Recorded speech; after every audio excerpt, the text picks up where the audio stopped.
¿No tienen dudas? Yo tengo dudas entonces. Si ustedes no tienen dudas, significa que leyeron todo y manejan todo lo que vimos en la clase anterior, ¿verdad?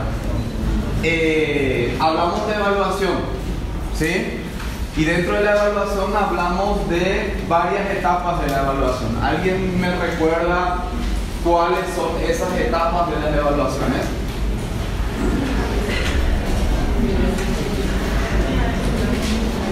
No se peleen, ¿no? A ver, escuchamos.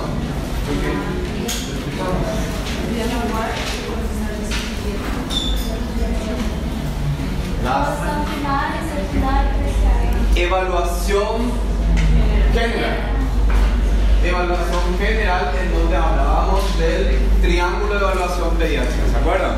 ¿Sí? Dentro de la evaluación general, en el RAP, en el triage, hablábamos de una evaluación general y nos guiábamos por el triángulo de evaluación pediátrica, ¿sí? Evaluación primaria, como dice compañero, en donde hablábamos del ABCDE, ¿cierto? ¿Sí? Y donde vimos todos los parámetros, vimos las formas de enfrentarnos a una situación de falta de aire, de obstrucción, ¿sí? Luego, una evaluación secundaria, ¿sí? Y dentro de la evaluación secundaria, o como parte de la evaluación secundaria, hablamos de la historia clínica, ¿sí? O sea, ¿qué es la evaluación secundaria en realidad? La historia clínica, ¿sí? Y hablamos del sample, ¿verdad? De los signos, síntomas, todo lo que representa justamente el tema de la evaluación secundaria. Y luego, evaluación terciaria, ¿sí? En donde hablábamos de los estudios laboratoriales, ¿sí? Los estudios de imágenes, o sea, los estudios complementarios que tengo que tener en cuenta a la hora de la valoración del niño, ¿sí? Bien, pues dijimos dentro de la evaluación secundaria que íbamos a centrarnos en eso en el día de hoy porque había una clase específica de historia clínica, ¿sí? Bien, entonces, ¿qué vamos a ver en historia clínica? ¿Qué vamos a tener que tener en cuenta en la historia clínica? Pues lo que yo tengo que tener en cuenta, ¿sí? Hablábamos de esto, ¿sí? De la evaluación en pediatría, de la evaluación general, de la evaluación primaria, de la evaluación secundaria y de la evaluación terciaria, ¿sí? Y dijimos que la evaluación secundaria está compuesta por la historia clínica, ¿sí? Detallada y la exploración física detallada, ¿sí? Y partiendo desde este punto, pues vamos a hablar de la mnemotecnia y vamos a decir que vamos a hablar de los signos y los síntomas, ¿sí? Vamos a hablar de las alergias, de los medicamentos, ¿sí? De la historia previa, el antecedente de la enfermedad actual previa, de los líquidos y las últimas ingestas y los eventos, y en este punto también en la E podemos hablar de la exploración física completa o el examen físico completo, como quieran llamarlo, ¿sí? Bien. Entonces, cuando empezamos a hablar de historia clínica pediátrica, lo primero que tenemos que saber es que ese niño muchas veces no va a poder decirnos nada, ¿sí? Y tengo que valerme de una información que me va a dar una tercera persona, ¿sí? Y ahí se dificulta la situación porque muchas veces esa persona que le trae al paciente no conoce de la enfermedad del niño, ¿sí? Y hoy día es prácticamente una constante eso, porque ¿quién le lleva al niño a los hospitales? ¿Mamá? ¿Papá? ¿Sí? Mamá. Generalmente, en nuestro medio por lo menos la mamá es la que más se encarga de esa situación. ¿Qué pasa con mamá? Mamá trabaja.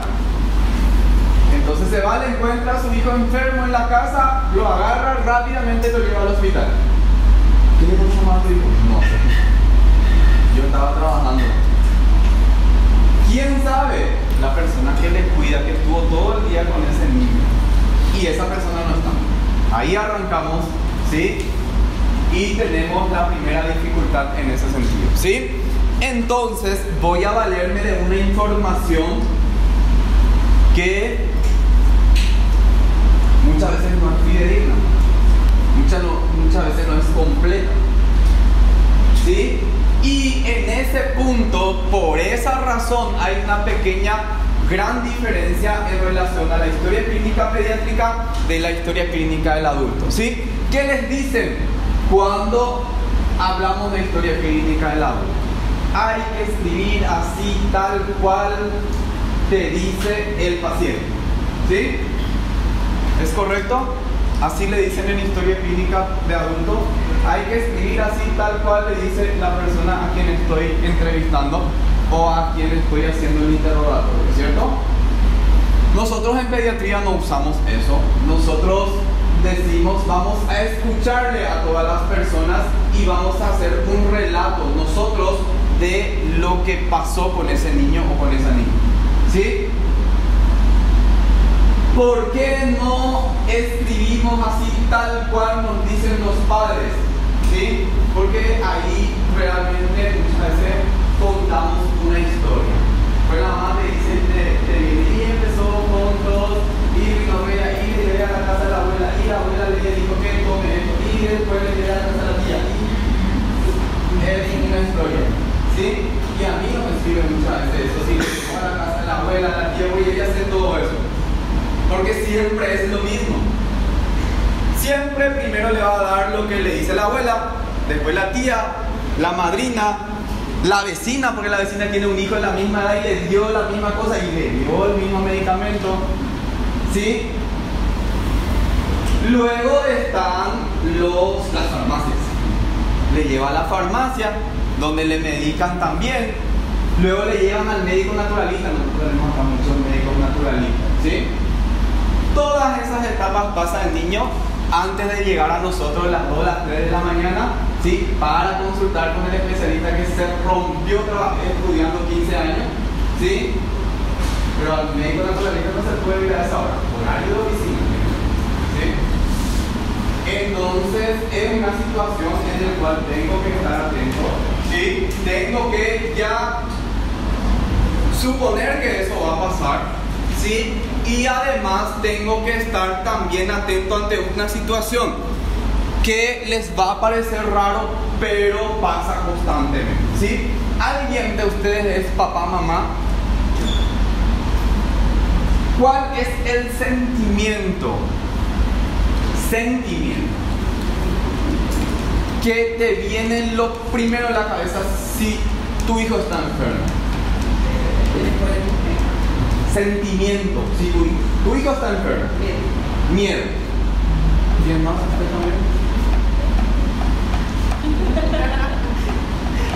¿Qué es el primer sentimiento que te viene a la cabeza si tu hijo está enfermo?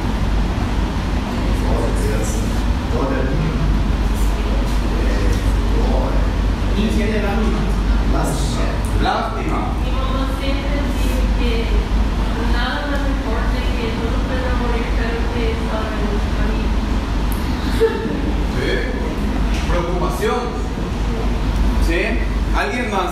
Otro sentimiento que les viene, lo primero que viene en la cabeza. Ahora imagínense que tienen un hijo y el primer sentimiento que les va a venir.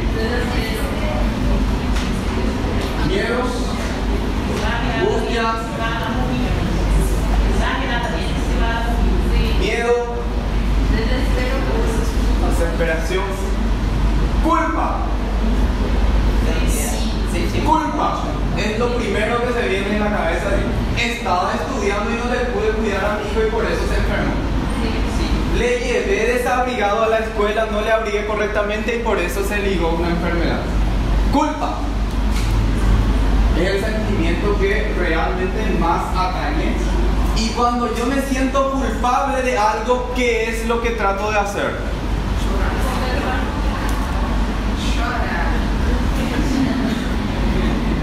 Adelante, por favor. Lloran. Sí. Cuando me siento culpable de algo, ¿qué trato de hacer? A ver.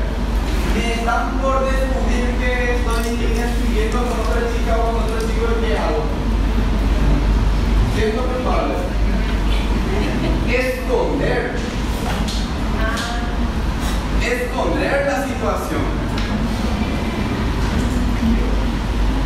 Y en ese sentido nosotros somos muy culpables, ¿sí? ¿Por qué razón? Porque hace 10 días que mi hijo está enfermo y le llevé a la farmacia por todos lados. ¿Cuál es nuestra primera reacción como médico? ¿Por qué no le trajiste antes? Por tu culpa está así el niño. Porque no le trajiste antes. Porque no te preocupaste por tu hijo en venir a consultar. Entonces nosotros también aportamos a que esa mamá esconda las cosas. ¿Sí? Y no nos cuente realmente qué es lo que pasó, porque tiene miedo de que se le regañe, de que se le rete. ¿Sí? Entonces es un círculo. No me brinda toda la información a mí que yo necesito para hacer un diagnóstico correcto, ¿sí? Para ayudarle a ese niño, ¿sí? Y a la par ella se cuida y se protege, porque hoy día realmente también la ley le ampara a los niños siempre, en realidad, ¿sí? Y entonces yo, médico, puedo denunciarle a la mamá si obró mal. Entonces culpa y escondo. Y entonces pasa lo siguiente. Ayer nomás empezó a tener tos mi hija. Ayer nomás empezó todo. Y fiebre y dificultad respiratoria y todo. Ayer.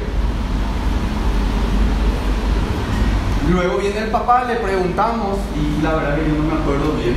No sé, luego ya lo sabe. Pero creo que anteayer, hace 3 días por ahí ya estaba así, ¿verdad? Entonces, luego viene la tía y te dice, yo hace 5 días que le he visto que ya estaba el bebecito así enfermo. Después viene la abuela y te dice, este niño hace 10 días que está enfermo. Yo ya les dije que le lleven al hospital y no le traen. Entonces ahí te das cuenta que no era ayer nomás que empezó esa situación. Y vos encontrás ya una disminución del murmullo vesicular, una neumonía complicada, ¿sí? Y vos sabés que eso no se produjo ayer, sino ya tiene su tiempo de evolución, ¿sí? Vamos más allá, vamos un poco más allá. ¿Ustedes saben lo que es el síndrome de Munchausen?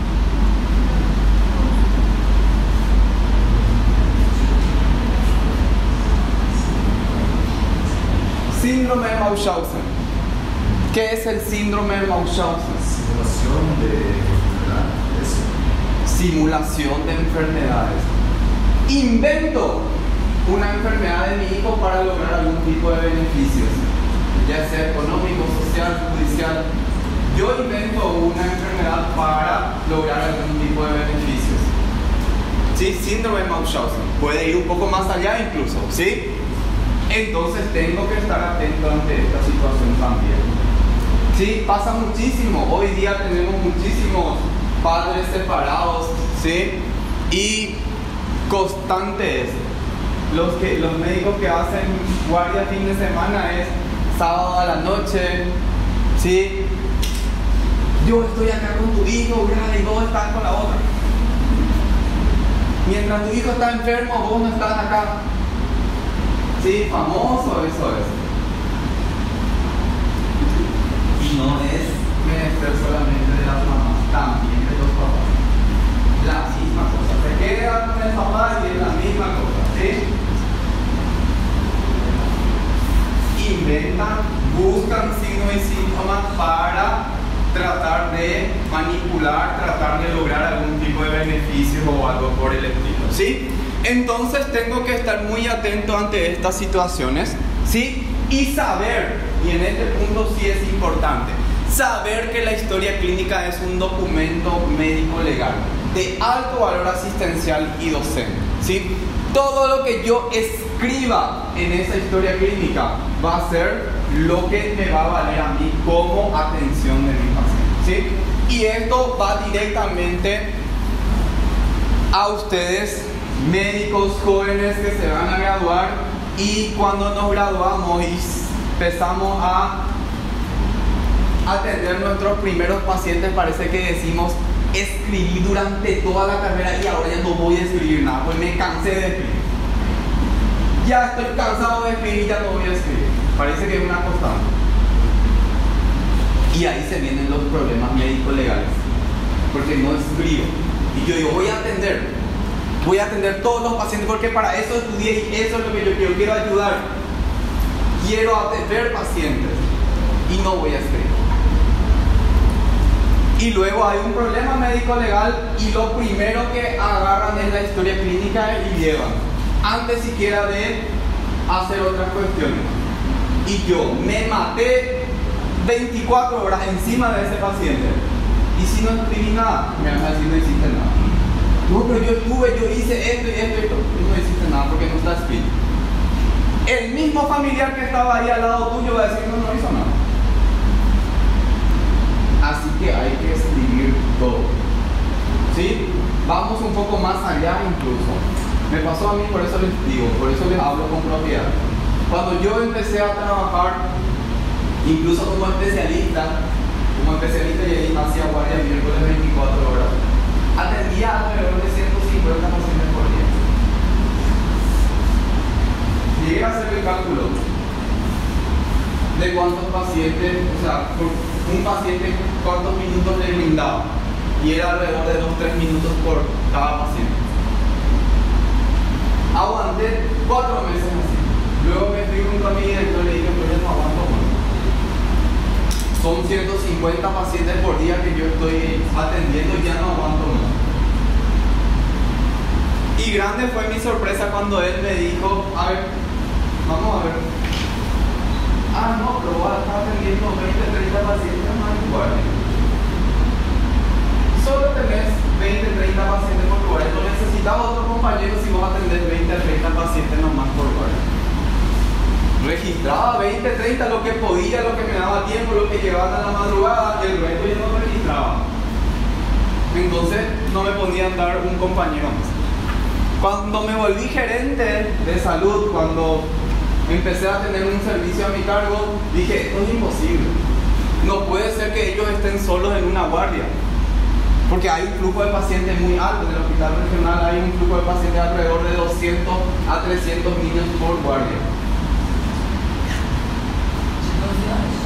24. Entonces dije, no puede estar sola ella, es imposible que esté sola. Y me fui junto a los directores y le dije, esto es imposible. Le llamaron a la gente de estadística y les dijo, a ver, la doctora, ¿cuántos pacientes tiene por día? 1. En el sistema figuraba que atendía un paciente, una doctora de 24 horas. El resto no figuraba. Entonces, ¿por qué? Porque ella se cansó de escribir también. Y no escribe, no registra, o sea que lo que no está escrito no existe en medicina. ¿Sí? Hoy día nosotros estamos escribiendo mucho en relación al COVID, por ejemplo, ¿verdad?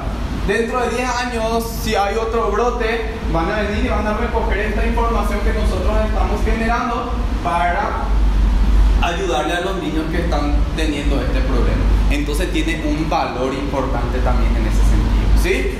Bien. Ya dijimos, ya sabemos que al ingresar el enfermo voy a establecer la gravedad, voy a decir este es un niño que requiere una atención inmediata, urgente, emergente, puede esperar unos minutos, ¿sí? Y voy a priorizar la atención y las acciones que voy a generar en pos de ese paciente, ¿sí? Y probablemente no voy a escribir, no voy a hacer todavía una historia clínica. No puedo decir tampoco, el doctor Carlos me dijo que tengo que escribir y no voy a reanimarle, que voy a empezar a escribir, ¿verdad? Tengo que hacer primero algo. ¿Bien? Todas las anotaciones del interrogatorio, examen físico, diagnósticos, indicaciones, opiniones, interconsultas deben de ser claramente registradas. Esa es la única forma de yo cuidarme, de yo documentar lo que estoy haciendo en pos del paciente. ¿Sí? Bien.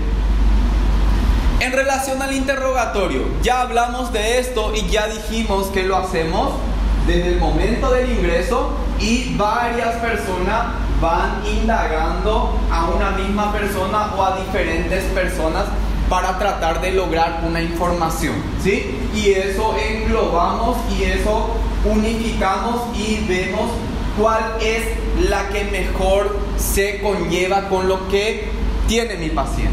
Y en ese punto nosotros hablamos de una situación y decimos: los datos son referidos por la madre, los datos son referidos por el padre y ¿merecen fe o no merecen fe?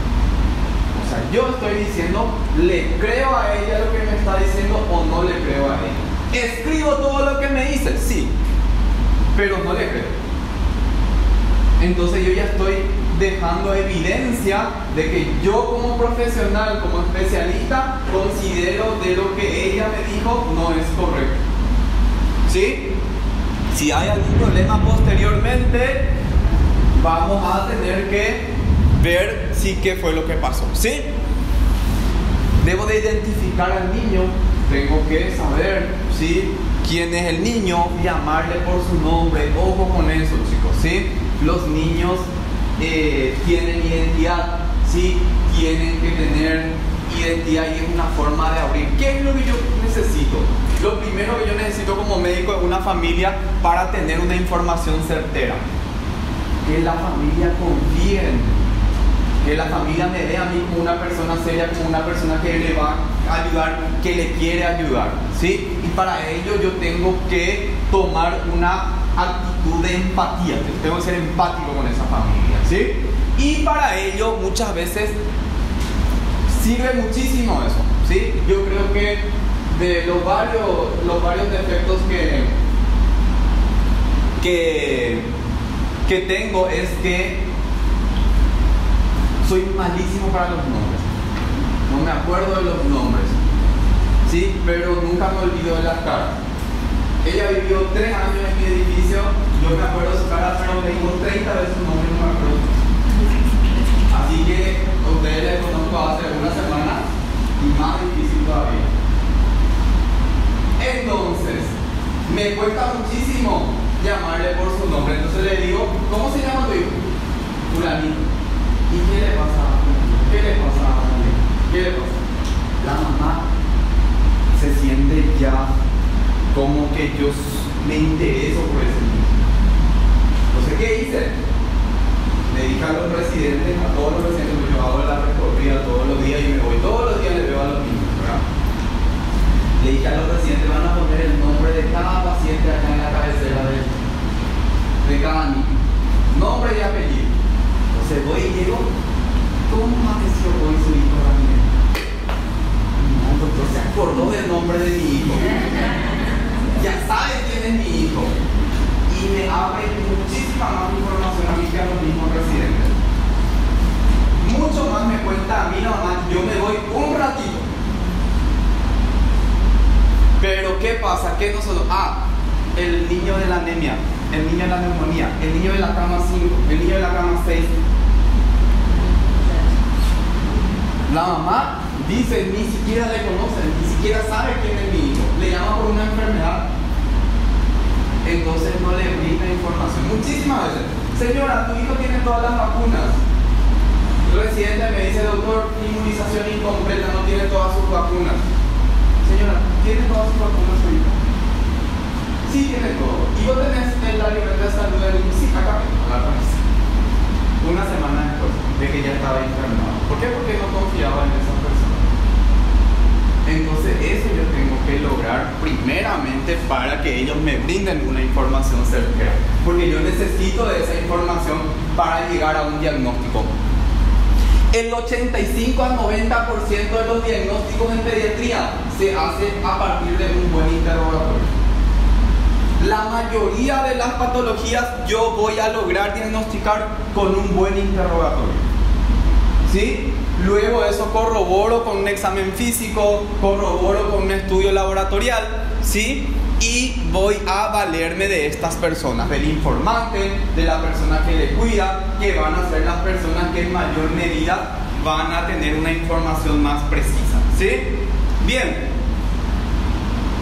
En relación a los antecedentes personales, y en ese punto voy a hablar de los antecedentes de la enfermedad actual, ¿sí? Y dentro de los antecedentes de la enfermedad actual voy a ver la cronología, ¿sí? El inicio, la intensidad de los síntomas, ¿sí? Efecto de la enfermedad en la conducta, en el estado nutricional, el estado de salud antes de enfermarse, ¿sí? Un niño que está jugando, que está activo, que quiere alimentarse, que está corriendo, lo más probable es que no tenga una enfermedad grave. ¿sí? Ese niño que está hipoactivo, que no quiere alimentarse, que no quiere jugar, ténganle más cuidado, ¿sí? En cuanto a la cronología, tengo que hacer un apunte y tengo que decirles, nosotros hemos llegado a un consenso en pediatría y hablamos de signos y síntomas y hablamos de días antes de la internación, horas antes de la internación. Y les pongo un ejemplo, ¿sí? El niño presenta rinorrea acuosa 5 días antes de la internación. 4 días antes se agrega a esta rinorrea acuosa tos no productiva, sensación febril no graduada, ¿sí? 3 días antes del ingreso, esta tos se vuelve productiva, ¿sí? La fiebre continúa a pesar de una medicación con paracetamol, antarrotas, ¿sí? 2 días antes a esta tos productiva y la fiebre se agrega dificultad respiratoria, ¿sí? Y 1 día antes del ingreso se agrega a todo este cuadro decaimiento del estado general, inapetencia, por lo cual la madre lo trae a nuestra urgencia y se decide su internación, ¿sí? Cronológicamente días antes, ¿sí? ¿Por qué es importante esto? Porque cuando a mí me dicen 5 días antes, ya sé que hay 5 días de evolución de la enfermedad, en principio, ¿sí? ¿Qué solemos hacer? Solemos decir, bueno, el cuadro inició lunes, empezó a tener rinorrea, martes, tos, miércoles, fiebre, jueves, dificultad respiratoria, viernes, inapetencia, sábado, esto, domingo, lunes, y ahí ya se mezcló. Ya no sabemos ni cuántos días de evolución tiene, porque tiene más de 7 días de evolución, y volvimos al lunes de vuelta el día que empezó la enfermedad. ¿Sí? Entonces no vamos por días, ¿sí? A veces queremos poner fecha y decimos el 20 de abril empezó, el 21, el 22, el 23, no sabemos ni en qué semana, ni de cuándo, ni. Entonces lo que hacemos es justamente cronológicamente días, semanas, horas, minutos antes, porque hay situaciones en que 30 minutos antes el niño tiene un accidente automovilístico y pierde la conciencia, ¿sí? Y 5 minutos antes del ingreso empieza a tener convulsiones, por lo cual lo traen directamente a la urgencia. O sea que cronológicamente los signos y los síntomas, y eso se van describiendo cada uno de ellos, ¿sí? Y en ese punto poner un apartado y decir algo importante, ¿sí? Nosotros hablamos de signos negativos de valor. ¿Qué significa esto? Cuestiones, signos y síntomas importantes para mí para descartar o confirmar un diagnóstico que la mamá niega. Por ejemplo, en este cuadro que les dije, ¿sí? Signos negativos de valor: niega vómitos, niega diarrea, ¿sí? O este mismo cuadro, pero la mamá en ningún momento mencionó fiebre. Entonces le pregunto, ¿tu hijo tuvo fiebre? No. Niega fiebre, ¿sí? Entonces esos son datos negativos de valor que se registra también en la historia de la enfermedad actual, ¿sí? Algunos datos que a mí me interesan y le pregunto a la mamá y ellos niegan, que no presentan, ¿sí? Bien.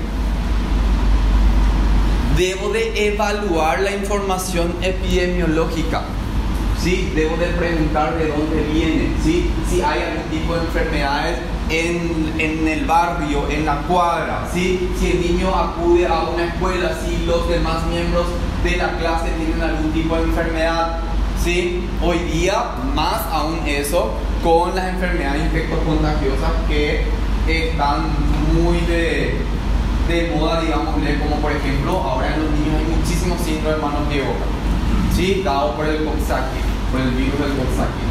Entonces, agarra toda una clase. Tengo que preguntar esa información, ¿sí? Bien. Prenatal. ¿Por qué me interesa el prenatal? Porque muchas de las enfermedades que la mamá tuvo durante el embarazo pueden repercutir en la salud del niño. ¿Hasta qué edad? Hasta los 5 años. O sea que todos los niños menores de 5 años yo tengo que preguntar todo esto. Orden del embarazo, evolución del embarazo, enfermedades o complicaciones que pudieran tener, medicamentos recibidos, estudios, radiografías, maniobras abortivas, controles médicos, exámenes realizados, todo lo relacionado al embarazo de ese niño, ¿sí? Menor de 5 años, sí o sí tengo que saber.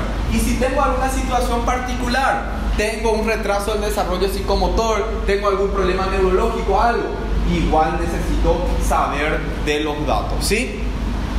En el menor de 3 meses, todas las enfermedades prácticamente del niño están directamente relacionadas con la mamá. Así que tengo que estar atento en ese sentido, ¿sí? Bien. El parto, fecha y lugar, semanas de gestación, si el parto fue prematuro, antecedentes, si tuvo sufrimiento fetal, característica del líquido amniótico, si fue atendido por un profesional o no fue atendido, ¿sí? Hoy le encuentro a un niño de 1 año con una desnutrición severa. 1 año. Tiene 3 kilos, parto domiciliario en la casa. Nunca se supo cuánto pesó al nacer, nunca consultó ninguna inmunización con una neumonía grave. Que es algo muy de nosotros, ¿sí? Y hay que estar atentos. Su octavo hijo, 8 hijos, ¿sí? Ni pregunté cómo están los otros porque me parte más la... Bien, si recibió algún tipo de reanimación, ¿sí? En relación al recién nacido, el puntaje del Agar, si tuvo llanto espontáneo, si fue vigoroso, maniobra de resucitación, esto vamos a ir entendiendo a la par que vayamos desarrollando la clase, ¿sí? Puntaje del Agar, ¿qué es puntaje del Agar? Determinación de 5 parámetros en el momento del nacimiento, a los 1 minuto y a los 5 minutos. Determino si tiene una buena frecuencia cardíaca, si tiene un buen esfuerzo respiratorio, si tiene una buena coloración de la piel, si tiene una buena irritabilidad y si tiene un buen tono muscular. Y digo, este niño está activo al momento del nacimiento o no, ¿sí? ¿Es vigoroso o no es vigoroso? ¿Sí? Si tuvo ictericia, ¿sí? Coloración amarillenta de la piel, cianosis, convulsiones, los controles médicos, el inicio y la periodicidad de los controles en ese sentido, ¿sí? Bien. La profilaxis, las inmunizaciones, ¿sí? Y ya hablamos de esto, de la importancia de las inmunizaciones, ¿sí? Y en ese sentido tengo que indagar sí o sí sobre las vacunas que tiene el niño en relación a la edad, ¿sí? Es fundamental, es el único momento en donde se les va a preguntar sobre las inmunizaciones, ¿sí? Después ya no importa. Perdón, almas de cirujano, nunca escuché que ningún cirujano tiene su vacuna antitetánica para poder cortarle. Nunca escuché que debe preguntar a nosotros sí nos interesa muchísimo, porque son enfermedades que pueden ser prevenidas, las formas graves de la enfermedad, ¿sí? Por ende, nosotros sí o sí tenemos que tener un diagnóstico inmunológico. El primer diagnóstico que tengo que tener es el diagnóstico inmunológico. Cuando nosotros terminemos la historia clínica, vamos a tener 4 o 5 diagnósticos que sí o sí tiene que tener la historia clínica pediátrica, ¿sí? Y en ese sentido, uno de los diagnósticos es el diagnóstico inmunológico, ¿sí? ¿Cuáles son las posibilidades diagnósticas? ¿Inmunización completa o inmunización incompleta? ¿Sí? Las inmunizaciones completas pueden ser con carnet o sin carnet. Y las inmunizaciones incompletas pueden ser con carnet y sin carnet. O sea, tengo 4 posibilidades diagnósticas nada más, ¿sí? Inmunización completa o incompleta, con carnet de vacunación o sin carnet de vacunación, ¿sí? Y tengo que indagar en relación a eso para pensar en algún tipo de enfermedad más frecuente, menos frecuente en relación a la edad de ese niño. ¿Sí? Bien. Por ende, tengo que saber cuáles son las vacunas que se tienen que colocar al momento del nacimiento, cuáles son las vacunas que se tiene que tener un niño de un año, ¿sí? Y así sucesivamente, ¿sí? Bien. Debo de indagar sobre la alimentación, si recibe lactancia materna, no recibió lactancia materna, qué tipo de alimentación está recibiendo. Entonces tengo que valorar esta alimentación del paciente, ¿sí? Tengo que evaluar el crecimiento y el desarrollo psicomotor del paciente. El crecimiento y el desarrollo psicomotor del niño es clave para nosotros para valorar si hay algún tipo de situación en cuanto a desnutrición, en cuanto a malnutrición, ya sea por defecto, por exceso o algún problema del desarrollo. Tanto es así que hay una clase exclusiva de crecimiento y desarrollo que vamos a desarrollar más adelante, ¿sí? Eso lo valoramos a partir de la libreta de salud del niño, ¿sí? ¿Ustedes conocen la libreta de salud del niño? Sí. ¿Todos conocen la libreta de salud del niño? No. Otra pregunta. ¿Todos conocen la libreta de vacunación del niño?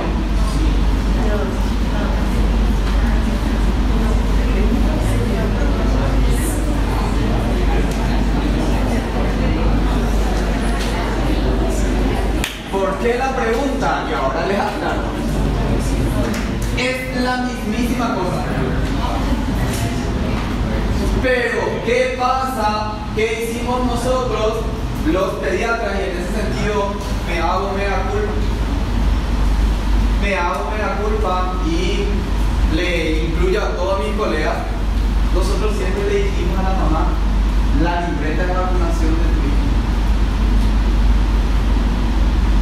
Nunca le dijimos la libreta de salud de tu hijo. Entonces, obviamente, la mamá, ¿qué hace? La libreta de vacunación de mi hijo. ¿Cuándo traigo? Cuando mi hijo se va a vacunar. A los 2 meses, a los 4 meses, a los 6 meses y desapareció. Nunca más trajo. Entonces no cumple la función que tiene la de evaluar el crecimiento y el desarrollo del niño. Toda la evaluación del crecimiento y el desarrollo del niño está contemplado en esta libreta de salud del niño. Una hojita, una hoja es la libreta de vacunación. El resto es todo valoración de crecimiento y desarrollo. La mamá nunca lo trae. ¿Por qué? Porque ella se le dijo que es un documento muy importante que ella tiene que guardar, que ella tiene que tener bien cuidado, porque ahí está registrado toda la vacuna de su hijo. Y solamente lo trae cuando se le va a vacunar a su hijo. ¿Sí? Entonces muchas veces esa información de crecimiento y desarrollo no lo tenemos dentro de la información que requiero y tengo que hacer una estimación subjetiva, ¿sí? En el momento del ingreso tengo que valorar la conducta del niño, grados de actividad, características emocionales, alegre, irritable, hábitos, sueños, aseo, encopresis, enuresis, succión del pulgar, ¿sí? Tengo que valorar el estado neurológico del niño y eso ya lo estamos haciendo desde el momento de la evaluación general, ¿se acuerdan? Estado general, ¿sí? Habíamos hablado incluso, y si no hablamos en ese sentido de la alternancia entre irritabilidad, somnolencia, ¿sí? Que es muy importante para nosotros, ¿sí? Succión del pulgar. Pulgar, succión. Encopresis y enuresis son encopresis e imposibilidad de atacar las heces y enuresis la misma cosa, ¿sí? A nivel de la orina, ¿sí? Rendimiento escolar, ¿sí? Si el niño ya acude a la escuela, si tiene un buen rendimiento escolar, si a qué edad está y si se va a la escuela, ¿sí? Enfermedades anteriores, infectos contagiosas, quirúrgicas, enfermedades que requirieron de internación, afecciones respiratorias, todo eso tengo que valorar y tengo que tener en cuenta a la hora de la valoración. Antecedentes patológicos familiares, tanto el padre, de la madre, de los hermanos, ¿sí? Antecedentes de salud de esta familia relacionada muchas veces con la situación de de salud actual de ese niño, ¿sí? Enfermedades infectocontagiosas, tuberculosis, sífilis, ¿sí? SIDA u otra enfermedad que pudieran estar relacionadas también con esto, ¿sí? Bien. Antecedentes socioeconómicos y de higiene ambiental. Constitución del hogar, número de adultos, presupuesto familiar, tipo de construcción, agua potable, alcantarilla, ¿sí? Antecedentes socioeconómicos. Esto, desde mi punto de vista, es la parte más engorrosa de la historia clínica. ¿Por qué? Porque yo tengo que escarbar en cómo vive ese niño. Tengo que preguntarle al papá cuánto gana. Y el papá, tranquilamente, pues, ¿qué te importa vos cuánto gano, de dónde yo saco la plata? Y tiene razón. Pero yo como médico tengo que garantizar algo. Y es que el tratamiento que yo voy a instaurar o yo voy a recomendar sea cumplido. Y en ese sentido, hay una ley que ampara a los niños que deben de recibir salud. Entonces, cuando un niño viene a consultar conmigo con su padre o su madre, sí, yo me vuelvo responsable también de ese tratamiento. Les grafico un poco esta situación y les digo algo. Ella viene a consultar conmigo por un problema de salud de ella. Y me duele esto, me molesta esto. Y yo he llegado a la conclusión de que ella tiene una faringoamigdalitis y le digo, vamos a hacer esto y esto. Y ella me dice, no voy a hacer el tratamiento que se está indicando. ¿Por qué? Porque no me interesa, no me gusta tu cara, no quiero. No hay ningún problema. Ella puede hacer tranquilamente, si quiere, si no quiere, no hace. Ya es una responsabilidad de ella. Yo le indiqué, yo le expliqué, yo le traté. Ella viene a consultar con su hijo de 1 año de edad. El mismo escenario. Le digo, tu hijo tiene esto, tiene una faringoamigdalitis, tenemos que hacer esto. Y ella me dice, no voy a hacer. Ahí ya me peleo con ella. No así de trompado, ¿verdad? Pero ya le digo, si no vas a cumplir el tratamiento, yo voy a llamar a las autoridades. A la Fiscalía, a la Defensoría de la Niñez, a la CODENI, ¿sí? Porque ese niño tiene que recibir el tratamiento que yo como especialista estoy instaurando.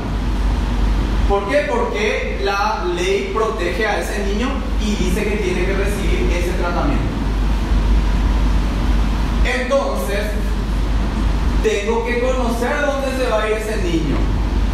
Tengo que hacer un buen diagnóstico socioeconómico, ¿sí? Les digo algo que me pasó a mí, pues yo siempre trato de pasarle, porque esto no está en los libros en ningún lado. Viene una mamá a consultar conmigo.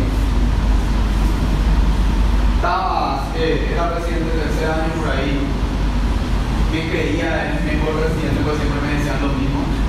Y yo creía que era muy bueno, hasta que esa mamá me hizo bajar al piso.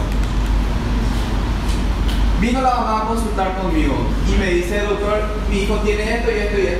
Y la misma cosa, era realmente una faringoamigdalitis, purulenta con placas, todo eso. Y le digo, señora, sí, tu hijo tiene una faringoamigdalitis y vamos a hacerle este tratamiento. Vamos a hacer este tratamiento, esto. Esta es la receta que vas a comprar y te vas a ir a comprar ahora o vas a retirar acá de la farmacia y le vas a dar esto. Ya está. Entonces, solucionado. Genial. Soy el mejor, decía. ¿Qué hizo la señora? Agarró, miró así por todos lados, vio a alguien que le miró un poquito más con empatía y le dijo, doctora, a una enfermera, pues yo estaba ahí, la enfermera estaba a mi lado, porque ellos le dicen doctora a todos, ¿verdad? Doctora, yo no sé leer. Y el doctor me acaba de escribir todo acá lo que tengo que darle a mi hijo y yo no sé leer. ¿Me podrías explicar cómo le voy a dar el medicamento a mi hijo? Y no quedó ahí. Y encima le dijo, y me dio esta receta para comprar y yo gasté toda mi plata en el pasaje para traerle a mi hijo. y no tengo más ningún guaraní para comprarle los medicamentos que el doctor me mandó para comprar.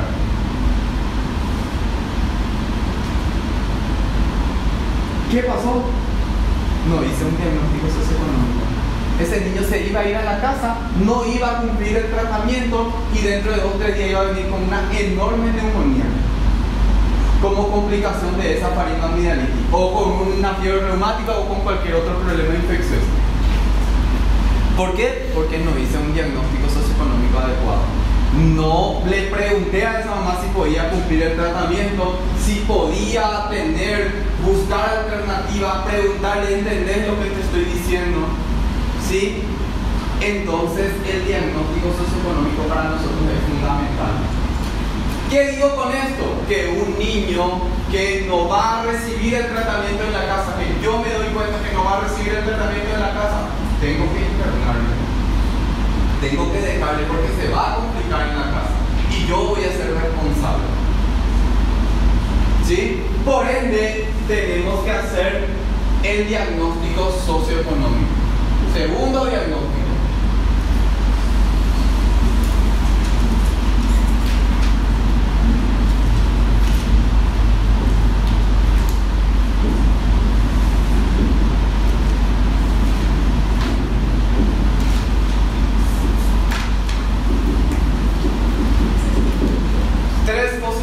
Diagnósticas tenemos, ¿sí? Nosotros le llamamos NSE, nivel socioeconómico. Bueno, puedo decir ella es pobre, ella es rica, ¿sí?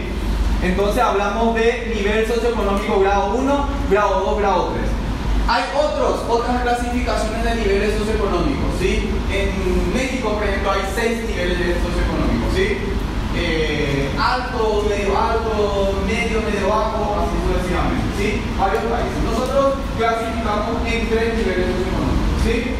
Nivel socioeconómico grado 3. ¿Quiénes entran dentro del nivel socioeconómico grado 3?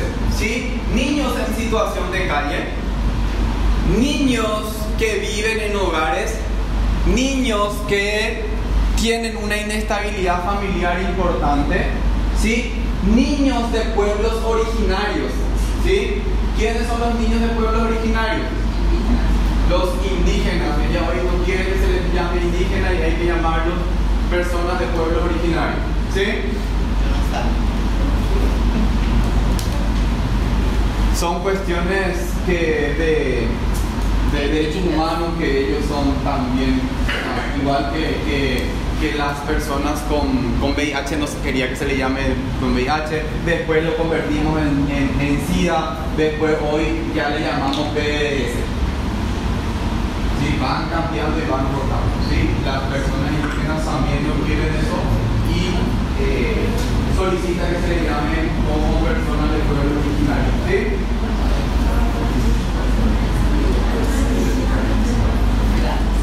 Que viven en hogares, ¿sí? Hogares que son niños en situación de riesgo importante familiar, todo eso entra dentro del nivel socioeconómico grado 3.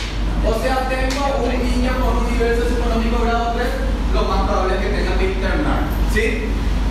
Grado 2, la mayoría de nuestros pacientes son grado 2, ¿sí? Tienen una posibilidad de adquirir medicamentos, ¿sí? Viven relativamente en un hogar establecido, ¿sí? Tienen un sueldo, ¿sí? Profesor de pediatría que viene y me enseña a usted, tengo para comprarle a mi hijo para sus medicamentos, ¿sí? Bien, 2. Todos los del medio. 1. Nivel socioeconómico grado 1. Ese no consulta con nosotros prácticamente en los sistemas públicos, ¿sí? Solo que tiene una buena estabilidad económica, estudiante de medicina, ¿sí? Seguro internacional, en dólares, todo.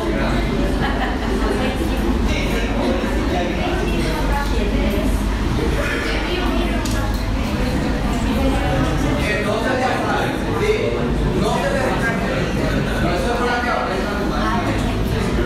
Así no se les olvida, ¿sí? Esa es estrategia mía para que no se olviden. Ustedes son grado 1. Yo soy grado 2 y el resto son grado 3, ¿sí? Bien. Así el día de mañana no me mezclan ni me cambian la situación. Bien.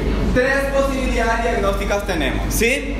Importante tenerlos en cuenta. ¿Está bien? Bien. ¿Dudas en relación al interrogatorio hasta acá? Porque todo esto fue interrogatorio. ¿Sí? Sí. Tiene en los hospitales un cuestionario para todo este tema. Sí, vamos a ir ahí. Vamos a llegar a eso. ¿Sí? Bien. Sí. Cuando los antecedentes personales, mamá, papá, no merecen fe. Sí. Lo escribo y digo que yo ya empecé lo diciendo que no merece. Vamos a ver después.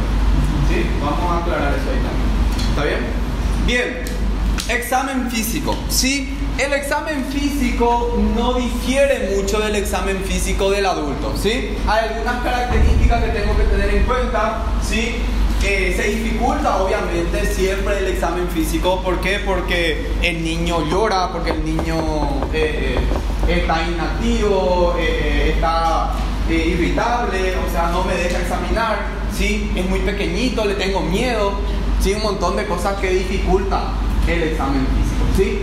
Pero en ese sentido, chicos, actúen siempre al igual que van a evaluarle a un adulto, ¿sí?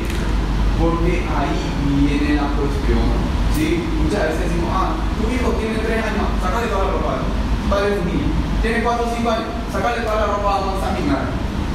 No sabemos de dónde viene ese niño, de qué familia viene. Si en la familia le dicen, tienes que cuidarlo, tienes que sacarte la ropa en frente a extraños, ¿sí? Y uno como médico, sácale toda la ropa, total, es un niño. Tenemos que cuidar el pudor, ¿sí? Tenemos que ser respetuosos en ese sentido, ¿sí? Bien. Se hará en el momento, ¿sí?, de que el niño ingrese a una sala, ya sea de observación, de urgencia, de internación, ¿sí? Voy a valorar los datos antropométricos, peso, talla, perímetro cefálico, signos vitales como temperatura, presión arterial, ¿sí?, que ya tengo que tener en cuenta en ese sentido, ¿sí? Voy a valorar la gravedad, si es intermedia, media, leve, no tiene ninguna gravedad, ¿sí? Voy a determinar en este momento, a partir de la determinación de los signos vitales, principalmente el peso, ¿sí?, la talla, voy a valorar el estado nutricional del niño, ¿sí? Y el estado nutricional del niño es igual de importante que estos dos, por eso tengo que tener un diagnóstico nutricional.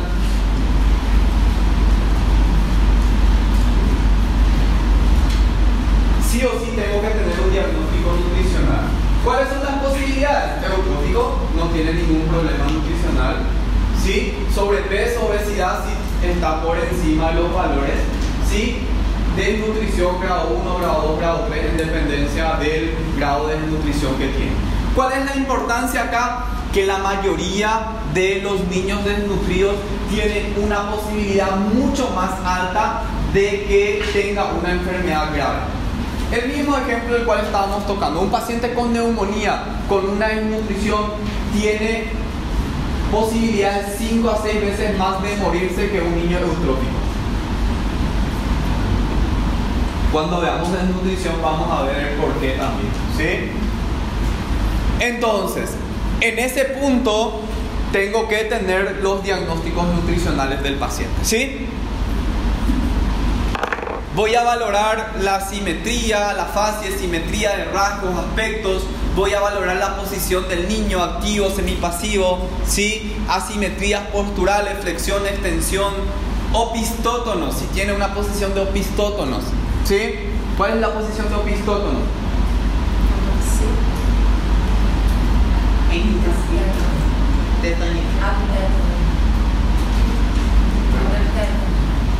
Sí, las enfermedades que da y en donde puede adoptar la posición de los opistótonos es justamente el tétano. Pero ¿qué es la posición de los opistótonos?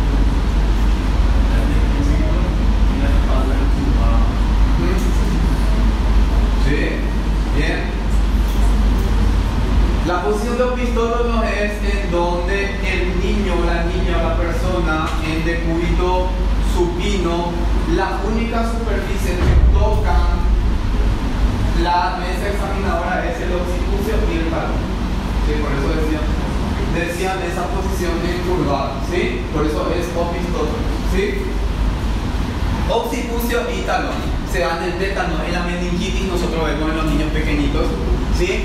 La meningitis severa, ¿sí? Puede darse también. Bien, alteraciones de la marcha, ya hablamos del nivel de conciencia y ya la tercera vez que les estoy diciendo, si alternancia entre irritabilidad y somnolencia puede ser un signo de gravedad. Sí, la actitud que adopta el niño al examen físico, sí, irritable, tranquilo, cooperador. ¿Cuál es la actitud más común del niño ante el examen físico? Sí, llorar, correr, sí, ese es un niño que está bien. Si llora cuando te ve, está bien, sí, estamos bien, sí. ¿Por qué y quién es el culpable de eso? Ustedes, los padres, saben.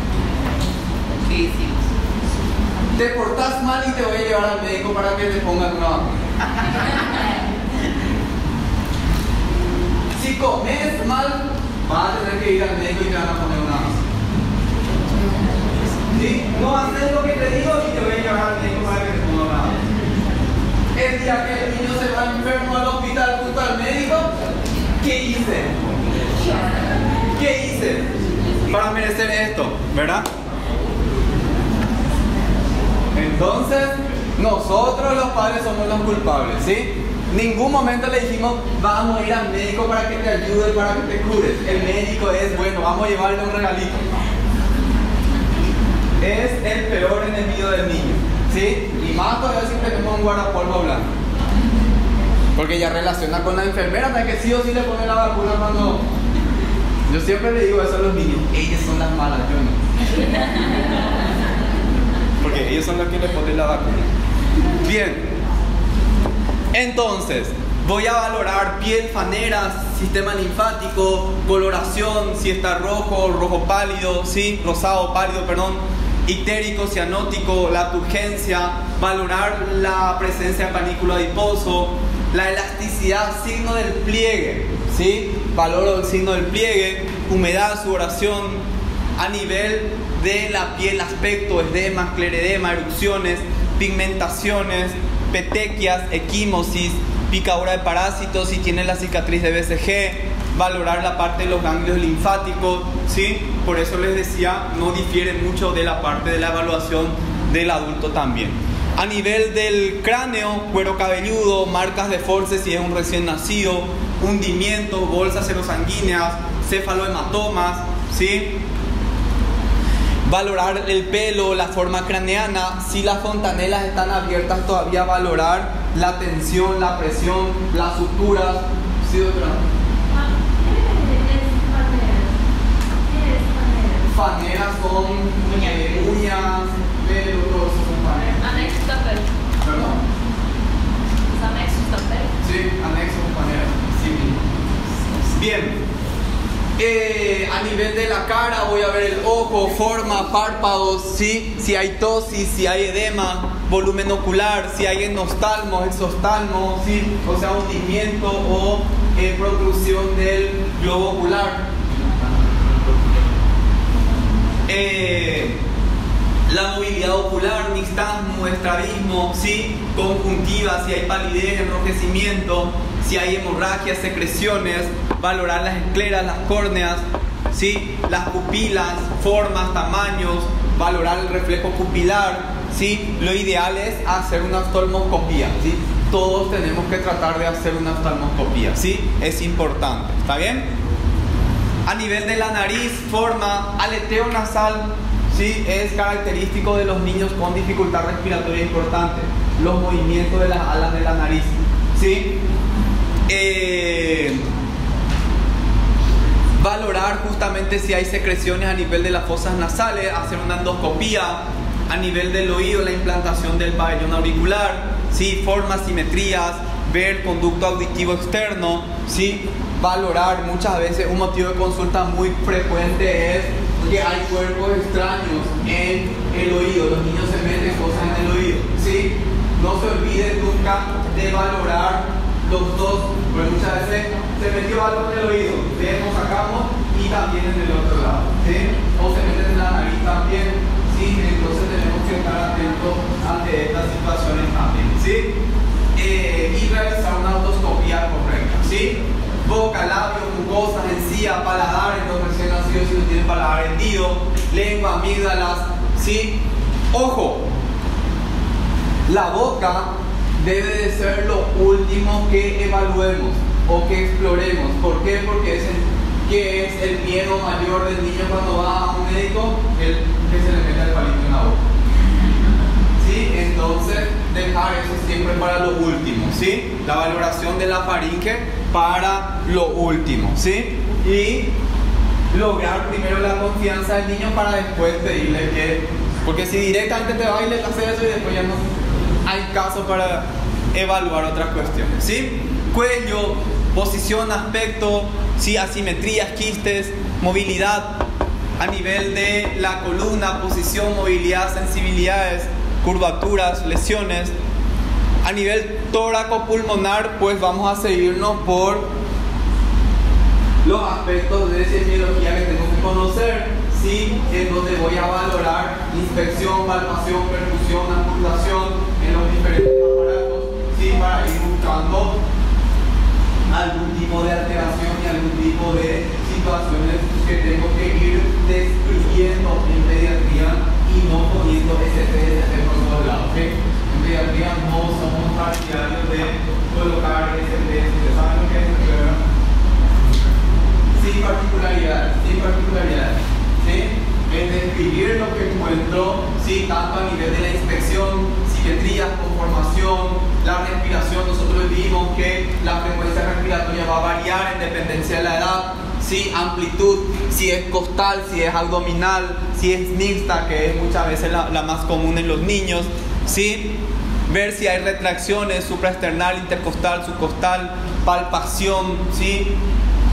Desde la clavícula para abajo, ¿sí? Valorar la auscultación, murmullo vesicular normal, ¿sí? Ruidos sobreagregados, ¿sí? Estertores húmedos, secos, ¿sí? Entonces tengo que ir viendo y valorando esto. A nivel cardiovascular la misma cosa, la parte periférica, la parte central, inspección, palpación, percusión, auscultación, ¿sí? La percusión no tiene mucha utilidad en la parte cardíaca, ¿sí? No suele tener mucha utilidad. La auscultación sí, y la palpación a partir de los pulsos, simetría, todas esas cuestiones es importante, y la inspección obviamente también, ¿sí? A nivel abdominal, ustedes saben que cambia el orden a nivel abdominal, ¿cierto? Inspección, auscultación, palpación y percusión, ¿sí? La auscultación primero, porque puede alterarse los fluidos hidroaéreos a partir de la palpación y la percusión. Entonces tengo que inspeccionar, auscultar y luego hacer la palpación y la percusión para valorar y buscar algún tipo de visceromegalia, alteraciones, ¿sí? Hallazgos que me puedan sugerir algún tipo de alteración a nivel abdominal, ¿sí? A nivel genitoanal, ¿sí? Valorar el pene, forma, ¿sí? Prepucio, si hay fimosis, circuncisión, el orificio uretral, si hay secreciones, hipospadia, epispadia, que son situaciones de implantación anormal de la uretra y que pueden estar dificultando la micción del niño, ¿sí? Valorar el conducto inguinal, si hay hernias, quistes, ¿sí? Determinar sí, que los testículos estén en las bolsas escrotales. Ojo con eso, ¿sí? Hay una situación que se llama criptorquidia, que es un diagnóstico, ¿sí? Y si el niño tiene criptorquidia y nosotros no detectamos a tiempo y no se corrige eso, puede llevar a que el niño sea estéril, ¿sí? No pueda tener hijos, ¿sí? Por eso es muy importante tener en cuenta. Y a veces se debe de valorar en un primer momento, y en ese punto tengo que hacer un paréntesis. Nunca jamás confíen en lo que hizo la otra persona. Si la otra persona dijo está todo normal, todo bien, pues yo voy a ver de vuelta, voy a hacer de vuelta yo mismo, ¿sí? Porque a veces nos guiamos, ella hizo el examen, entonces yo agarro y copio la misma cosa, y ella lo hizo y nadie hizo, ¿sí? Y entonces nos diagnosticamos, ¿sí? Bien. A nivel del aparato genital femenino la misma cosa. A nivel del ano, ver si no hay perforaciones, fisuras, prolapso, erupciones, ¿sí? A nivel de las extremidades, ver la conformación, ¿sí? Ver si hay simetrías. Todas las veces que voy a valorar un miembro tengo que valorar simetrías, ¿sí? Bien. Acá ya vamos a hablar de los estadios de Tanner, ¿sí? Para valorar el desarrollo sexual del niño. Esto vamos a ver cuando vemos crecimiento y desarrollo también, ¿sí? Así que voy a pasar más rápidamente porque esto es más que todo para el residente como tal, ¿sí? Que tiene que valorar los estadios de Tanner para el desarrollo del niño, ¿sí? Bien, hice todo el interrogatorio, hice todo el examen físico y tengo que plantear las hipótesis diagnósticas, ¿sí? Ya sabemos que tenemos hasta acá 3 diagnósticos y nos falta el último diagnóstico, o los 2 últimos diagnósticos, que es el diagnóstico nosológico. Y el diagnóstico psicomotor.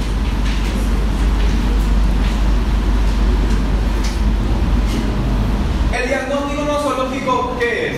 El diagnóstico nosológico es la enfermedad que yo puedo tener, ¿sí? O que yo estoy sospechando. Este diagnóstico nosológico puede ser un síndrome, puede ser una enfermedad o pueden ser varias enfermedades también. O sea, ese niño que viene con una neumonía puede tener una anemia, una parasitosis, una pediculosis, una dermatitis, ¿sí? Y esos 5 ser un diagnóstico nosológico, ¿sí? Entonces, ojo con eso, ¿sí? Vamos a poner el ejemplo. Ese niño tiene una neumonía, una NAP, tiene una anemia, tiene una parasitosis, tiene una pediculosis, tiene una dermatitis, ¿sí? Todo esto son diagnósticos nosológicos, ¿sí? Ojo porque después le digo cuáles son los diagnósticos, los 4 diagnósticos de este paciente y me ponen neumonía, pediculosis, ¿sí? Y se olvidan del diagnóstico nosológico, se olvidan del diagnóstico nutricional, del diagnóstico inmunológico y del diagnóstico socioeconómico. ¿Sí, doctora? La respondo. Cuando les digo cuáles son los 4 diagnósticos y voy a aclararles por qué yo estoy diciendo 4, 4, 4 y puse 5, ¿sí? Cuando yo les digo cuáles son los 4 diagnósticos, son el diagnóstico inmunológico, el diagnóstico socioeconómico, el diagnóstico nutricional y el diagnóstico socioeconómico, ¿sí? Inmunológico, socioeconómico, nutricional y nosológico. ¿Por qué psicomotor no puede? ¿O por qué yo no digo psicomotor y la doctora sí dice que viene a cargar de cátedra, verdad? Porque el diagnóstico psicomotor yo considero, que es una opinión mía, de que para hacer un diagnóstico psicomotor tengo que valorar varias veces a un paciente. Porque ¿qué es lo que yo valoro en un diagnóstico psicomotor? El desarrollo del niño, ¿sí? ¿Qué conductas tiene? ¿Qué habilidades tiene? Que es muy difícil en un primer contacto con un niño yo determinar si ese niño está bien desarrollado o no está bien desarrollado, a no ser que tenga la libreta de salud en donde me dice que fue logrando esto y esto a diferentes edades, ¿sí? Por eso yo no estoy muy de acuerdo con el diagnóstico psicomotor como tal, ¿sí? Pero si les pregunta, el examen no te van a preguntar porque yo voy a hacer el examen de ustedes, pero si les toca evaluarse con otra doctora, mencionen nomás el diagnóstico psicomotor, ¿sí? ¿Está bien?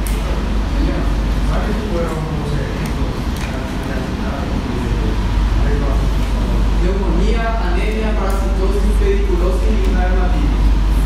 ¿Qué así 5 diagnósticos para que son frecuentes? ¿Sí? Bien, entonces, la hipótesis diagnóstica se elabora de acuerdo a la historia clínica, eventualmente algún estudio laboratorial, ¿sí? Vemos el diagnóstico nosológico, que puede ser un síndrome, ¿sí? Enfermedades asociadas, el diagnóstico nutricional, inmunológico y socioeconómico.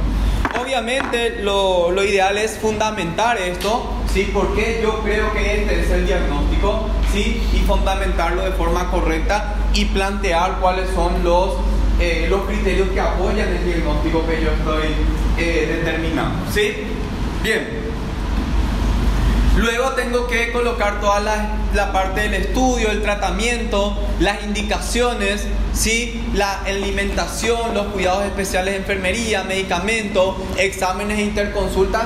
Todo tiene que ir eso en la historia clínica y obviamente ese tiene su apartado de indicaciones, de solicitud de estudios, todo eso está bien demostrado, ¿sí? Luego, la parte de la historia clínica también es la evolución del paciente, ¿sí?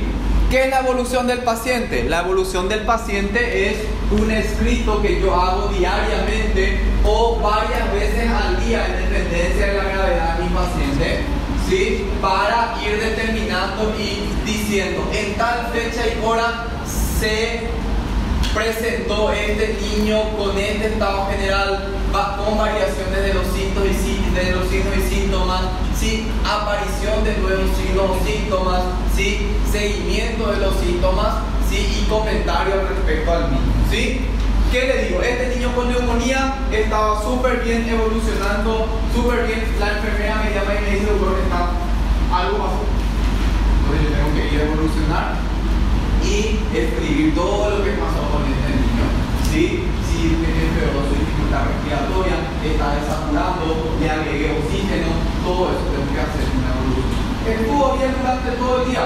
El próximo día hago una evolución de todos los signos y los síntomas que fueron pasando en ese momento, ¿sí? Si el niño queda más tiempo y está una semana, 2 semanas con nosotros, mínimamente cada semana tengo que hacer un resumen semanal para ir describiendo todo lo que pasó con ese niño, ¿sí? Bien. Luego, cuando el niño va a irse de alta, tengo que hacer una epicrisis en donde voy a hacer una síntesis de la observación clínica, ¿sí? Siguiendo un esquema.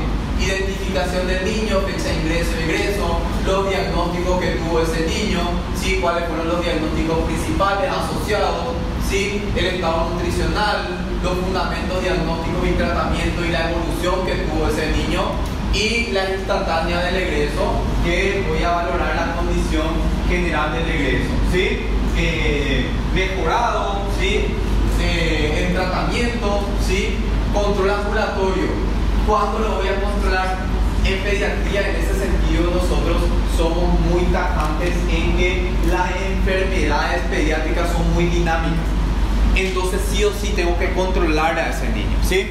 Nosotros, cuando un niño se va a ir de alta, sí o sí a las 48 horas le pedimos nuevamente para que venga a su control, ¿sí? Y pasa la misma cosa en consultorio, en urgencia. Le vimos a un niño, sí o sí tenemos que citarle a las 24, a las 48 horas para volver a verle nuevamente. No le mandamos por su vida para que ande y termine su tratamiento, porque pasa muchísimo eso. Yo me voy a consultar, va a tomar estos medicamentos y andate, no vengas nunca más, ¿sí?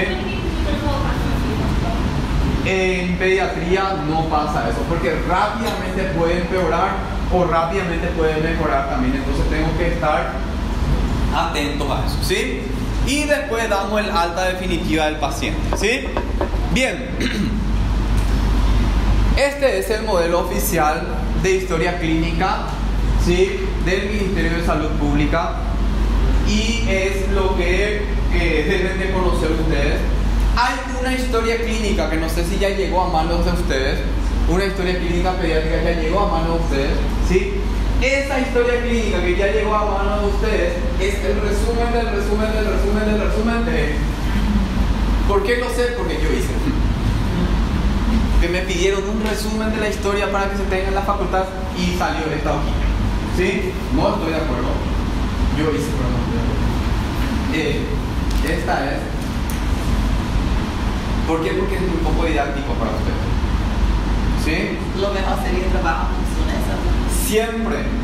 ¿Por qué? Porque de esa forma van a tener bien detallado lo que tienen que hacer. Hacen 1000 historias de esto y ya pueden hacer tranquilamente esto,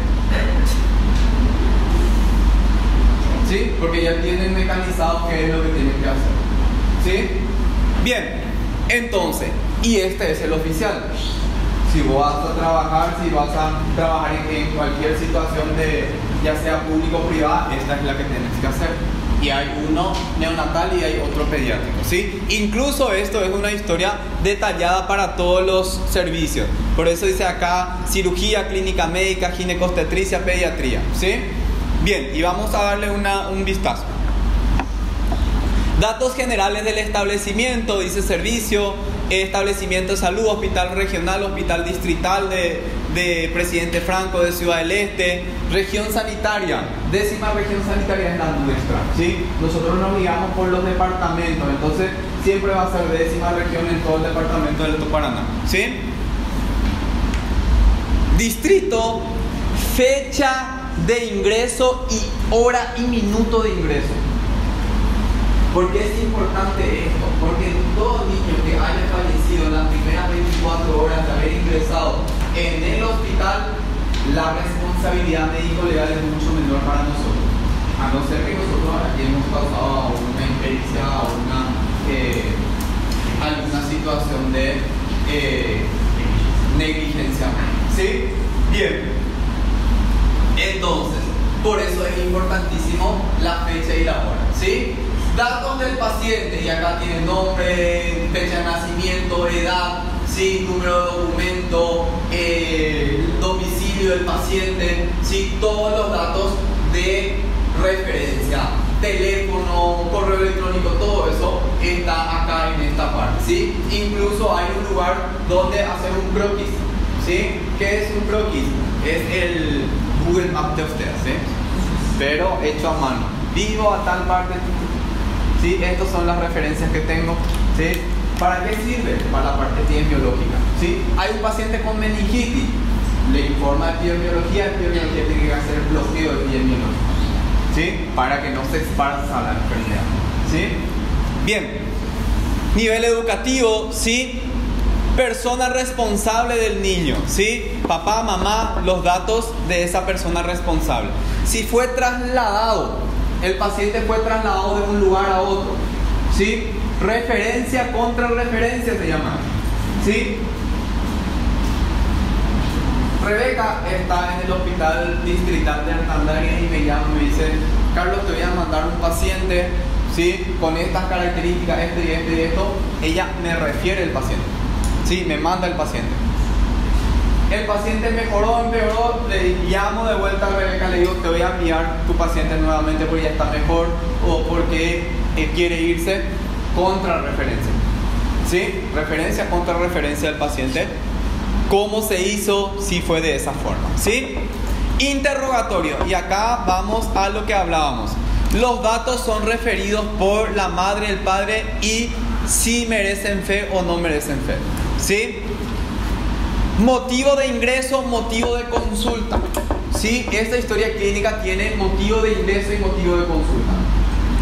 ¿Qué significa esto? Motivo de consulta. ¿Qué es el motivo de consulta? Por el cual la mamá le trajo a niño. Fiebre, ¿sí? Motivo de consulta más frecuente en pediatría, fiebre, ¿sí? ¿Sabían eso, cierto? Sí. Motivo de consulta en pediatría más frecuente, fiebre. ¿Cuánto por ciento de esos niños que consultan por fiebre tienen fiebre realmente?